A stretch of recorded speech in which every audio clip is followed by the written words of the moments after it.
Ms. Asian North America is contestant number 5, Kanchan Farkia.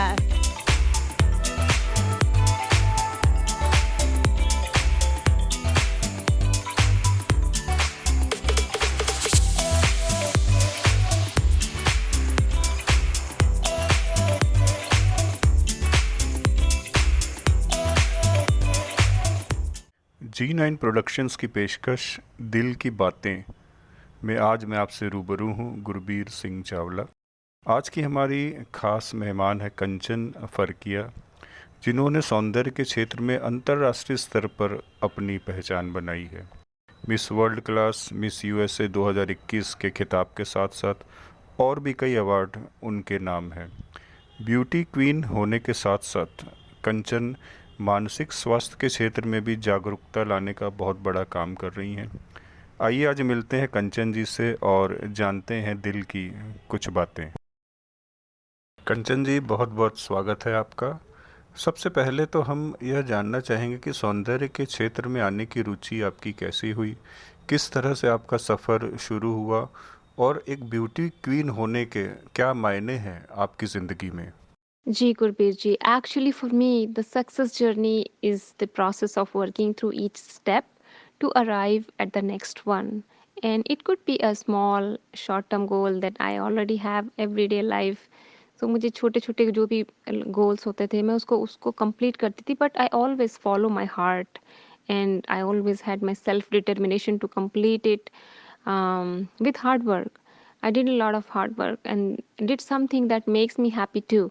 चाहे आपके life में कितना भी स्ट्रगल हो, अगर आप उसको पॉजिटिवली लेके आप आगे बढ़ते हैं, तो I think that is very helpful. And we need to accept that the life comes with challenges, and I also believe in the process of any goal rather than the outcome. I never fear from any failure, and even if I faced any challenges, I try to build resilience knowing that I can overcome obstacle one day. So I learned from my struggles, and that made me more positive person and more stronger person and more capable of handling all situation with gratitude and compassion. आपने बहुत सारी add फिल्में और serials में भी काम किया है, तो इनमें काम करने का अनुभव कैसा रहा और इसमें काम करने के बाद आपके प्रोफेशनल करियर में क्या-क्या बदलाव आए? जी, it was a beautiful experience because मैं जब टीन थी तभी मुझे टीवी सीरियल्स मिले और मुझे किसी ऑडिशन में नहीं जाना पड़ा। और मैंने जब टीवी सीरियल्स किए, जब मैं पढ़ाई भी करती थी, तो मैंने कुछ सालों तक टीवी सीरियल्स करने के बाद मुझे एड कमर्शियल्स मिले, मुझे वीडियो एंड प्रिंट कमर्शियल्स मिलने लगे। एन्जॉय करती थी ये प्रोसेस को, और धीरे-धीरे मुझे खुद पता चला कि ओह! This my passion. मुझे पता ही नहीं था कि ये भी this is one of my passion and I like to do it. So I discovered my own passion, my own skill because of this uh, TV serials करने के बाद और ad commercials करने के बाद, because it was so effortless and I was having fun. So अगर आपको किसी भी चीज़ में बहुत मज़ा आता है, बहुत उसको करने में इंटरेस्ट आता है, and you can do hard work for that, and you are enjoying as well as you feel like you can do something, definitely just go for it. So ये मेरा एक्सपीरियंस बहुत अच्छा रहा and I am very thankful for that. आपको कई राष्ट्रीय, अंतर्राष्ट्रीय awards मिले हैं और यही आपके सक्सेस को भी दर्शाते हैं। इन अवार्डों में से किस अवार्ड को आप अपने लिए सबसे बड़ी उपलब्धि मानती हैं, जो आपको बहुत ही प्रिय हो? जी, आई एम वेरी फॉर्चुनेट कि मुझे बहुत सारे अवार्ड्स मिले हैं, नेशनल अवार्ड्स, इंटरनेशनल अवार्ड्स, छोटे अवार्ड्स, बड़े अवार्ड्स, बहुत सारे। और मेरे लिए सभी अवार्ड्स बहुत ज़्यादा स्पेशल हैं। They are very close to my heart, और मैं हर हर अवार्ड को मैं इक्वली इम्पोर्टेंस, और उसका अपना ही एक सिग्निफिकेंस है। For example miss Asian north America 2016 and miss world class miss USA 2021, ये मेरा बिगेस्ट अचीवमेंट है और बिगेस्ट अवार्ड है। लेकिन मैं आपके साथ एक शेयर करती हूँ एक बात। जब मैं अपने होम टाउन गई थी इंदौर, वहाँ पर मेरे वेलकमिंग के लिए एक इवेंट रखा गया था और वहाँ पर बहुत सारे जर्नलिस्ट थे, बहुत सारे लोग थे वहाँ। वहाँ पर मुझे स्टेज पर बहुत सारे लोगों ने फ्लावर्स दिए, अवार्ड्स दिए, गिफ्ट्स दिए, फ़ोटोज़ ली, ये सब तो चलता रहा। उसके बाद एक सीनियर सिटीज़न आए स्टेज पर और उन्होंने मुझे एक पेन दिया। It was so special. वो पेन मेरे लिए बेस्ट अवार्ड है। वो पेन को देखकर मुझे इतना अच्छा लगा कि इन्होंने मुझे अपने मेरे लिए पेन दिया। और वो सीनियर सिटीज़न को देखकर, एक्चुअली मुझे सभी सीनियर सिटीज़न को देखकर मुझे मेरे डैड दिखाई देते हैं। They all are equally respectful for me, every elders. मैं उन सब की बहुत रिस्पेक्ट करती हूँ। तो वो अवार्ड मेरे लिए बहुत स्पेशल था। और बिकॉज वो, it was not the gift, it was not the award, but the thought that count, and that was really precious for me. Kanchan ji, आप एक सक्सेसफुल ब्यूटी क्वीन हैं। नई प्रतिभाएं जो ब्यूटी क्वीन बनना चाहती हैं, उन्हें क्या सलाह आप देना चाहेंगी? किस तरह से वो अपने टैलेंट को दिखा सकती हैं और अपने गोल को अचीव कर सकती हैं? आप अपने अनुभवों से उनको क्या सलाह देना चाहेंगी? जी, ये क्वेश्चन मुझसे कई बार पूछा जाता है और मैं सभी एस्पायरिंग ब्यूटी पैजेंट से यही कहना चाहूँगी कि times are changing and beauty pageants are not based on physical beauty. आपकी जो भी ब्यूटी पैजेंट में आप पार्टिसिपेट करते हैं, आपको आपके अंदर से ब्यूटी लानी पड़ेगी। यू हैव टू थिंक, आपको आपकी थॉट प्रोसेस चेंज करनी पड़ेगी। You have to feel beauty, beautiful from inside, and always accept whoever you are and then try to be a better version of yourself. सो आप किसी भी training में जाते हैं, आप कोई भी ट्रेनिंग ब्यूटी पैजेंट से रिलेटेड करते हैं, वहाँ पर आपको फिजिकल ट्रेनिंग डेफिनेटली मिलेगी, walking and all those other stuff, लेकिन इंटरनल ब्यूटी पर आपको खुद ही वर्क करना पड़ेगा। And that's what I want to share with everybody, that आप कहीं भी रहते हैं वर्ल्ड में, किसी भी जगह, you will know to some degree that you are unique. आप एक स्पेशल पर्सन हैं। So keep trying and be consistent and never lose hope. Because मैंने देखा है जो नए जनरेशन है, अगर वो किसी चीज़ में फेल हो जाते हैं और तो उनका कॉन्फिडेंस भी बहुत कम हो जाता है। I think, you know what, always think in that way, that failure is not the loss, but it's a feedback and it's a part of success. सो आप ये कभी भी कंपेयर नहीं करिए कि वहाँ क्या हो रहा है या वो कैसे कर रहे हैं। ऑलवेज आप अपने बारे में सोचिए, try to be better than yourself. अपना कंपेरिजन अपने आप से कीजिए and you have no idea how far you can go. So all the best. Kanchan ji, आजकल मेंटल हेल्थ एक बहुत बड़ा इशू है और आपने मेंटल हेल्थ के क्षेत्र में बहुत सारे रिसर्च भी किए हैं। तो जहाँ तक भारत की बात है, भारत में मेंटल हेल्थ के प्रति लोगों में कितनी जागरूकता आप देखती हैं और क्या मैसेज, क्या संदेश देना चाहती हैं ताकि लोग फिज़िकल के साथ साथ मेंटली भी फिट रहें? भारत में मेंटल हेल्थ इश्यूज़ को लेकर एक बहुत प्रकार की स्टिग्मा है, लैक ऑफ अवेयरनेस है। People think like physical health जो दिखता है वो ज़्यादा डिफ़िकल्ट है एंड मेंटल हेल्थ नहीं है। ऐसा बिल्कुल नहीं है। You can't tell just by looking at someone what they are dealing with inside. वो ज़्यादा सीरियस है, वो ज़्यादा डेंजरस है। Because according to the national government's estimate, 5 में से 1 इंडिया में पीपल या फिर किसी साइकोलॉजिकल काउंसलिंग की उनको ज़रूरत है, बट वो इस बात पर बिल्कुल ध्यान नहीं देते हैं। हमारी जो कंट्री है वो 1 बिलियन सिटीजन्स की है और एक WHO द्वारा कंडक्ट किया गया था एक सर्वे इन 2015, जिसमें ये बताया गया था कि 5 में से 1 व्यक्ति इंडिया में आज डिप्रेशन का शिकार हो रहा है for the lifetime. So अगर हम एस्टिमेट करेंगे तो 200 million people are suffering from this kind of mental health disorder. So it's not easy and it's even harder when people assume that think positive, अरे positive सोचो, you can just get over it, ठीक हो जाएगा सब, बाहर जाओ, exercise करो, all those things, but it doesn't apply because mental health issues अलग अलग प्रकार के होते हैं, और हर चीज़ में आप इस तरह की सलाह देकर उस व्यक्ति को इग्नोर नहीं कर सकते हैं। सो वी नीड टू, हमको ओपन डिस्कशन और ओपन डायलॉग की ज़रूरत है जनरल पब्लिक में, एक्सपर्ट्स के साथ, नॉन एक्सपर्ट्स के साथ, पीपल जो इस फील्ड में नहीं हैं उनसे भी हमें ओपन पब्लिकली बात करना चाहिए, और create most inclusive environment for everybody. I wish people could understand that brain is most important organ of the body.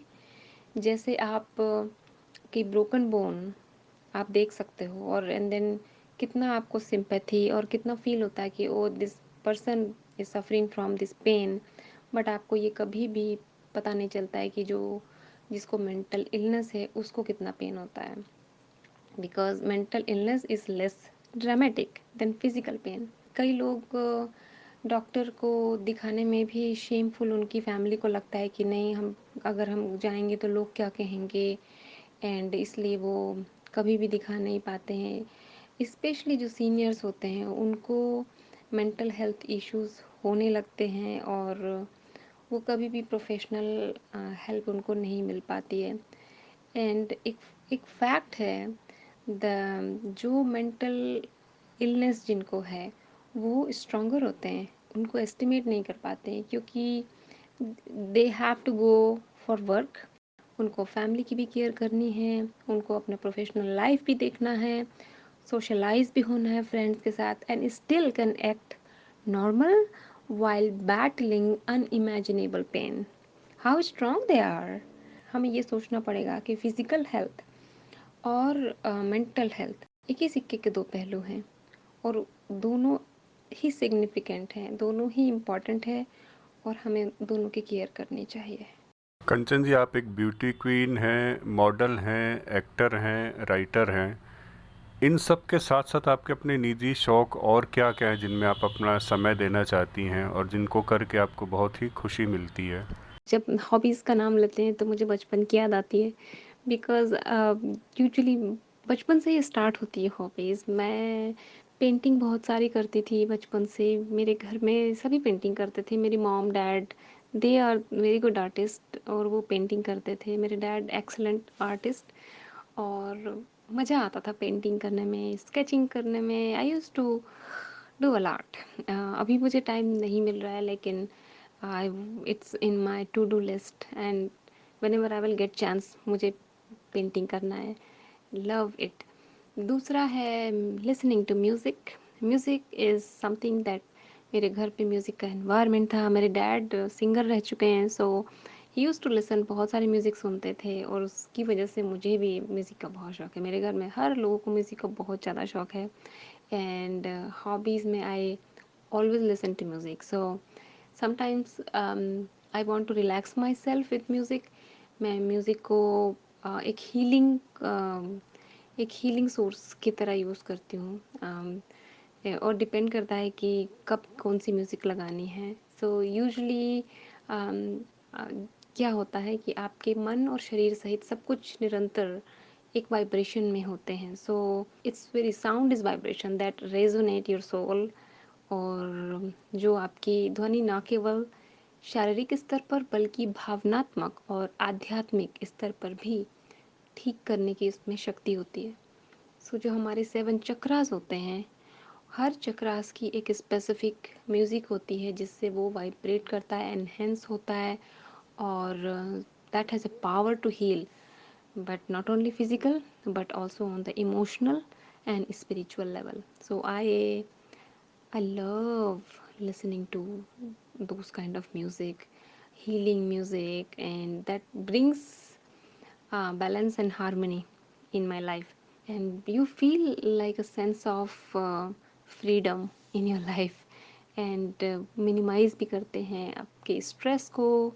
तो समटाइम्स मैं ज़्यादा ओवरवेलम हो जाती हूँ, या मेरा कोई प्रोजेक्ट फिनिश हो जाता है, so I just like to listen to music, जिससे मेरा मूड भी पॉजिटिव रहता है, and it declutter my mind.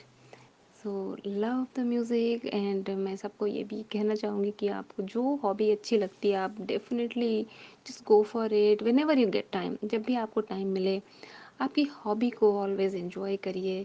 उससे आप अपने रूट से भी कनेक्ट रहते हैं, आप अपने चाइल्डहुड से भी कनेक्ट रहते हैं।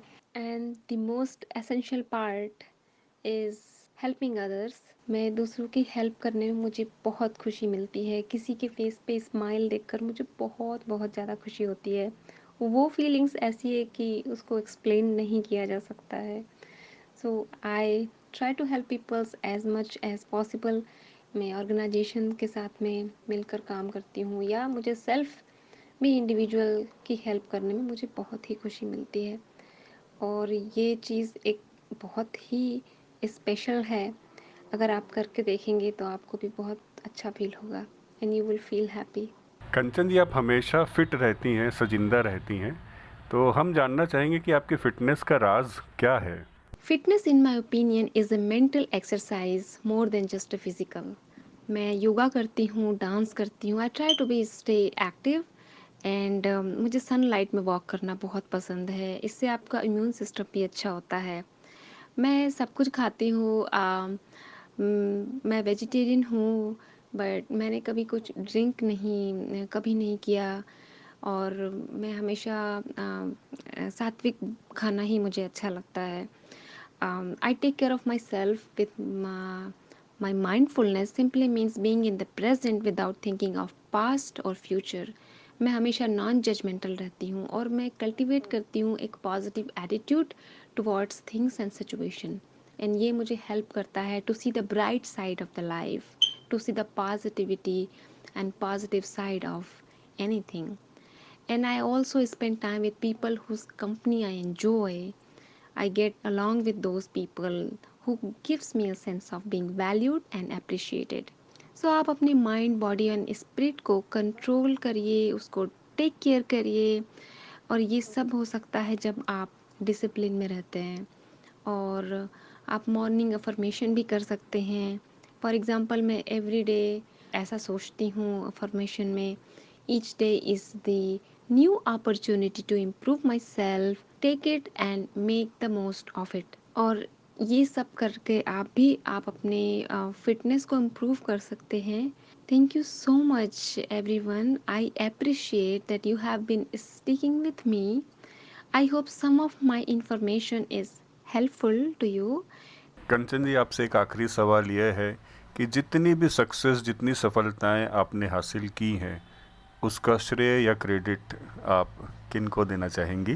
कहते हैं कि अगर माता पिता का आशीर्वाद रहता है तो आप हर कार्य में आपको सफलता मिलती है। All of their dedication, guidance and sacrifices have made me who I am today. मुझे मेरे पेरेंट्स के आशीर्वाद से, उनके लव और सपोर्ट से मुझे सब कुछ मिला। मेरे गोल को अकम्प्लिश करने में हेल्प मिली and I'm very thankful for that. And also, I'm thankful for all of the people who helped me, मेरे family members, friends, sponsors, makeup artists, photographers, designers. I could not have done it without all of you.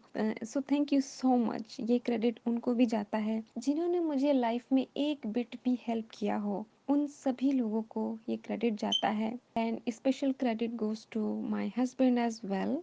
उन्होंने मुझे इस journey में support किया, हर बात पर मेरे साथ रहे and I am very thankful for everybody.